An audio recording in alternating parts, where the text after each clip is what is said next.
한 대표가 어제 오늘 꽤 많은 정책 관련 SNS 글을 올렸습니다. 그리고 내일 한 대표가 취임 100일 기자회견을 합니다. 그런데 보신 그대로 한 대표가 본인의 SNS에 이 중국의 간첩 혐의 관련 글을 올릴 그 시점, 비스무리한 그 시점에 오늘 오세훈 시장을 중심으로 여당 중진 의원들이 모였습니다.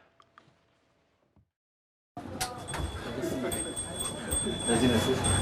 어떻게 식사를 하고 다니세요? 아니, 오늘 그래서 저 좋은 거 먹으려고 왔습니다.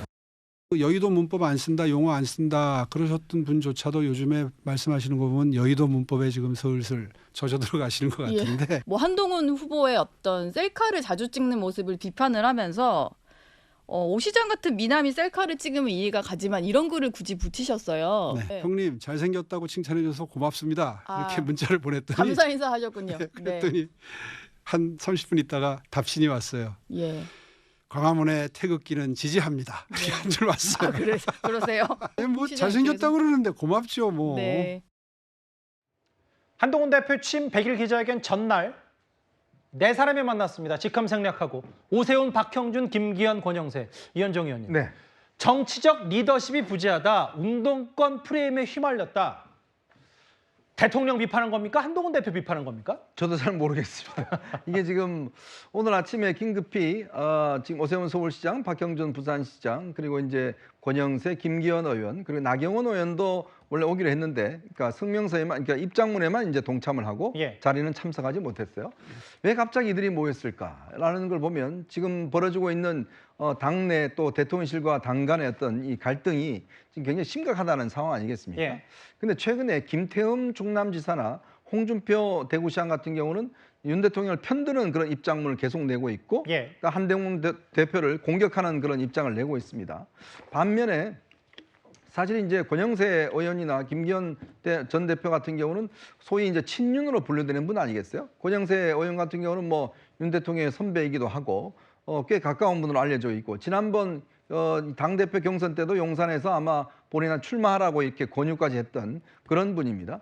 자, 근데 이제 물론 한 대표에 대한 문제도 이제 비판을 했어요. 이걸 너무 뭐 공개적으로 한다든지 또 정책 리더십이 부재해서 이 저쪽 야권의 프레임에 빠지고 있다는 이야기 했지만, 저는 여기서 좀 더 관심을 기울이는 대목은 바로 대통령실을 향해서 결자 해지에 나서라, 이런 이야기를 했습니다. 지금 현안에 대해서. 이를 벌렸으면 책임져라 이런 그렇죠. 거네요. 그 뭐냐면 김건희 여사 문제라는 거는 명시적으로 이야기하지 않았지만 예. 현안이 되고 있는 문제에 대해서 대통령실이 결자 해지해야 된다라는 예. 입장문을 이제 낸 거거든요.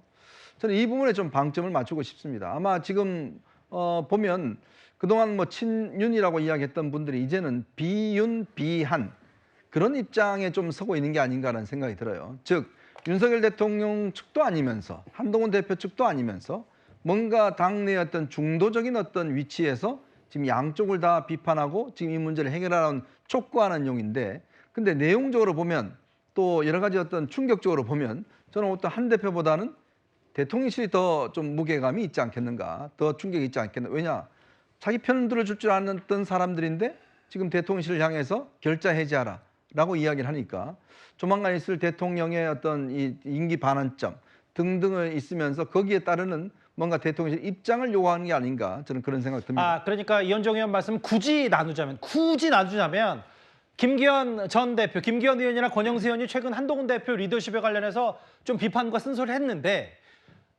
오늘 보니까 오세훈 시장 주도로 만났던 이 모임에서는 대통령도 비판했기 때문에 용산에 대한 비판 메시지 있는 거 아니냐.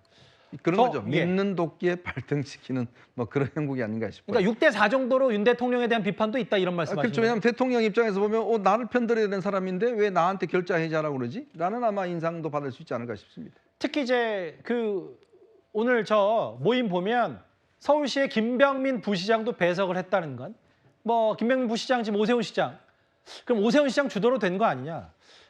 김기용 대표님. 네, 예.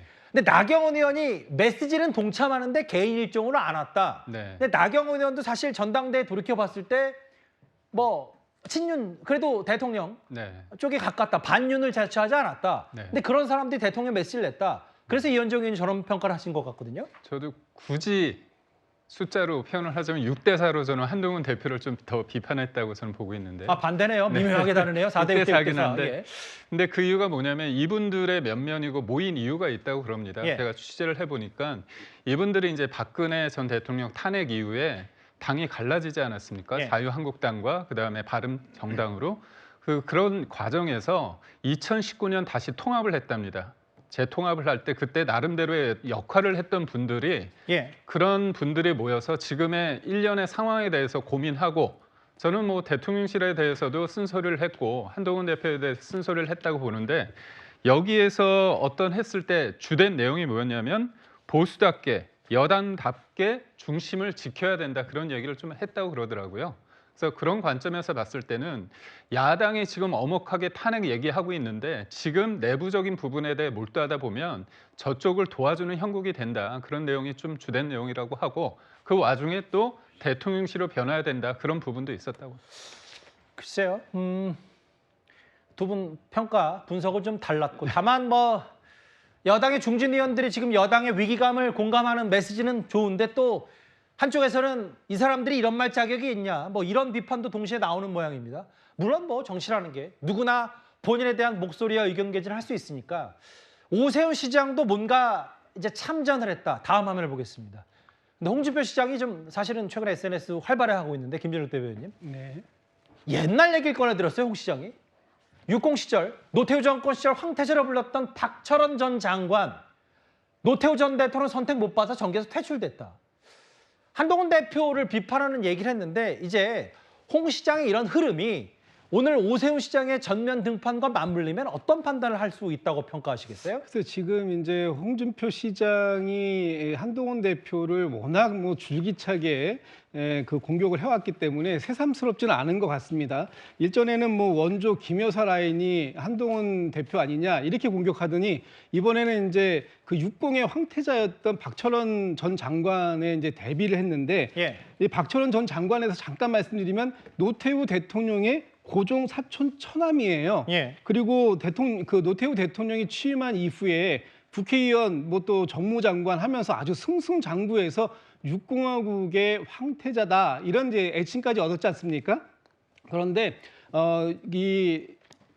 그 박철원 장관이 결정적으로 경질을 당하게 됩니다. 정무장관에서. 그것은 이제 김영삼 전 대통령과의 갈등 때문에 그랬는데 그렇게 되고 난 이후에 결국은 노태우 대통령으로부터 버림을 받음으로써 이 정계에서 완전히 퇴출당하는 그런 상황까지 몰리게 됐는데 지금 이 의미는 뭐냐면 윤석열 대통령에 대해서 이렇게 공격적으로 나오니까 윤석열 대통령이 지지하지 않는 한동훈 대표라는 것은 결국은 이 정치권에서 퇴출당할 수밖에 없는 그런 운명이다. 과거의 사례를 통해서 지금의 상황을 비판적으로 비유한 것이다. 이렇게 볼 수 있을 것 같습니다. 홍 시장이 사실 좀 뭐라 그랬냐면 그 최근에도 뭐 삼성간호라는 표현을 써서 정치 낭인.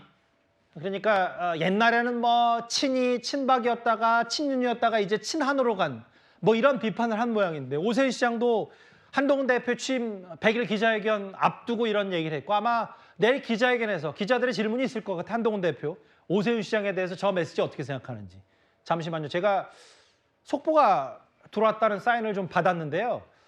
앞서 제가 우리 정부의 대응도 중요하다. 그래서 국정원이 이끄는 참관단 파견 검토하고 뭐 여러 가지 얘기들을 하고 있다고 했는데 그 이현정 의원님 짧게만 질문을 드릴게요. 우크라이나의 젤렌스키 대통령이 조금 전 외신과 소통을 한 모양인데 얘기는 대한민국의 윤석열 대통령과 대화했다. 그 얘기는 뭐 어떤 교류와 두 사람의 대화 내용은 아직 공개되지 않았지만 실제로 앞으로 우리 정부의 행동이 곧 있을 것 같다는 여러 가지 얘기들을 좀 암시하는 것 같거든요. 어떻게 받아들이겠어요? 그렇죠. 지금 일단 우리 대표단이 일단 지금 아마 가 있는 걸로 알고 있습니다. 자, 그런 상황에서 이제 윤 대통령가 했다는 거는 지금 일단 젤렌스키 대통령 입장에서 보면 러시아와 지금 치열하게 접전을 벌이고 있고 일전일퇴를 하고 있고 지금 미국 대선 결과에 따라서 지금 전세가 상당히 변화될 가능성이 있습니다. 자, 그렇다면 지금 일단 우리 같은 경우도 마찬가지 우리의 적대국인 지금 북한의 군인들이 지금 들어간 거 아니겠습니까? 예. 그들이 전투에 참여한다면 젤렌스키 대통령 입장에서도 대한민국의 어떤 지원이나 어떤 협조를 바랄 수밖에 없는 입장이지 않겠어요? 이제 그런 측면에서 이제 아마 양국 대통령이 아마 통화를 했고 제가 추측해 보면 일단 충분한 정보 교류를 일단 활성화할 것 같습니다. 일단 이제 북한군의 동향이나 이거는 아마 제가 볼 때 이 우크라이나가 굉장히 아마 정보를 많이 갖고 있는 것 같아요. 그런 부분들을 이제 충분히 교류를 하고 후에는 결국 이제 지금 이 젤렌스키 대통령이 요구하는 건 뭐냐면 이 첨단 무기들에 대한 지원들을 많이 요구를 하고 있습니다. 우리가 뭐 천궁이라든지 그런 것들이 기술력이 뛰어나지 않습니까? 어쨌든 공격용 살상 무기긴 그러니까 맞는 거잖아요. 공격용 무기 중에서도 공격 방어용 무기가 있어요. 아하. 적들의 어떤 왜냐하면 지금 우크라이나가 가장 필요한 게 러시아의 미사일을 어떤 면에서 방어할 수 있는 방어용 지금 미사일이 굉장히 필요하거든요. 예. 천궁이나 이런 것들이 필요한 것 같습니다. 아마 그런 것들에 대한 지원들을 요구하고 있지 않겠는가 이런 생각이 또 듭니다. 그러니까 이현정 의원 말씀은 제가 추가된 속보도 제가 한번 읽어봐야 될 것 같아요. 그 젤렌스키 대통령의 얘기는 윤석열 대통령과 북한군 개입에 대해서 논의했다. 그리고 제가 몇 개 더 읽어보겠습니다. 젤렌스키 대통령의 얘기는 대한민국에서 이게 우크라이나를 재정적으로 도와주고 인도적 지원에 대해서 감사한다라고 하면서 두 대통령이 대화를 했다. 뭐 이런 얘기까지 언급을 했다라는 건 저 재정적 지원 안에 무슨 얘기가 있을지는 모르겠습니다만 이현정 의원 말씀은 결국은 그 공격 방어용 무기 포함해서 우리 정부는 북한군의 실태를 실제 지상전에 투입되는 종시의 정보를 제공을 받고 우리 군이 그 유엔 협약이나 혹은 전 세계 법 테두리 안에서 줄 수 있는 걸 주겠다. 대통령에게 새로운 데이터를 제공하겠다. 이런 뭐 전략적 제휴 정도로 받아들이면 되는 거네요. 현 단계에서는 그런 걸로 보여요. 근데 문제는 이제 북한군의 투입 숫자가 많아지고 뭐 전사가 발생한다든지 전세가 된다든지 할 경우에는 아마 젤렌스키 대통령도 우리한테 SOS를 여러 가지로 요청할 가능성이 있다고 저는 전망이 됩니다. 그 아까 좀 흥미로웠던 부분, 뭐 흥미롭다는 표현보다는 주목했다는 부분이 젤렌스키 대통령, 우크라이나가 우리에게 새로운 데이터, 북한에 관련된 여러 정보를 줬다, 제공하겠다, 혹은 뭐 과거형, 현재형, 미래형이 될 수도 있겠는데 새로운 데이터를 주면서 현재 상황에서의 전략적 제휴와 교류를 하겠다라는 얘기이기 때문에요. 알겠습니다. 아마 지금 그 우리 정보당국으로부터 여러 속보들이 쏟아지고 있고 제가 한번 읽어보겠습니다. 양국의 상호 협력 파트너를 참여시키기로 합의했다. 조금 좀 더 구체적인 이제 뭔가 단계가 올라올 텐데 한국과 우크라이나 양국의 상호 협력 파트너를 참여시키기로 합의했다. 사실 러시아뿐만 아니라 우크라이나도 전쟁이 길어지면 길어질수록 전 세계의 지원이 절실할 텐데 일단 현 단계에서는 우리 윤석열 대통령과 통화를 했고 북한군의 새로운 데이터를 제공하고 우리는 재정적, 인도적 지원을 이미 해서 감사의 뜻을 밝혔다는 얘기까지 속보로 만나봤고요. 또 다른 속보가 있으면 저희가 이어지는 주제를 좀 더 먼저 만나보고 중간중간에 저희가 발빠르게 전해드리도록 하겠습니다. 다시 국민의힘 내부 상황으로 좀 돌아오겠습니다. 앞서 오 시장 그리고 홍준표 시장 아마 내일 한동훈 대표의 취임 100일 기자회견 어떤 메시지가 쏟아질지도 많은 관심사인데요.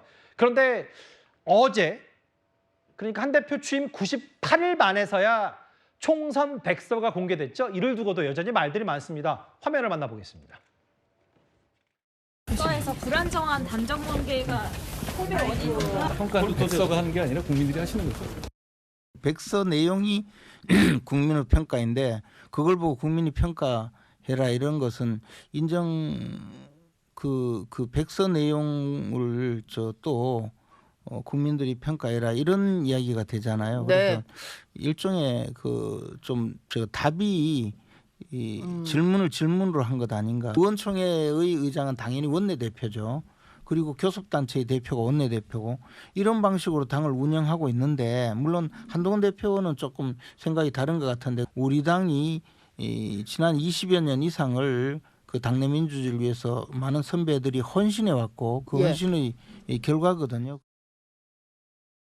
보신 그대로예요. 한동훈 평가는 백서가 아니라 국민들이 하는 거다. 김재원 아픈 평가를 귀담아 들어야 된다. 이거는 제가 김기웅 부대변인께도 질문을 드릴게요. 왜냐하면 제가 아픈 기억 꺼내서 죄송합니다만 총선 직접 뛰셨고 네, 예. 낙선하셨잖아요. 네. 근데 이제 총선 평가를 내릴 때 본인도 직접 지역구에서 뛰어서 아시겠지만 총선 백서에 용산발 악재에 대해서 써놓긴 했지만 구체적으로 겨냥하지 않았다. 네. 직접 현장에서 느끼셨을 때 용산에서 뭔가 대처만 잘해줬어도 뭐 이런저런 상황이 없었지 않았냐? 왜 지금 와서 한동훈 대표를 겨누냐? 이런 비판에 대해서는 어떻게 생각하십니까?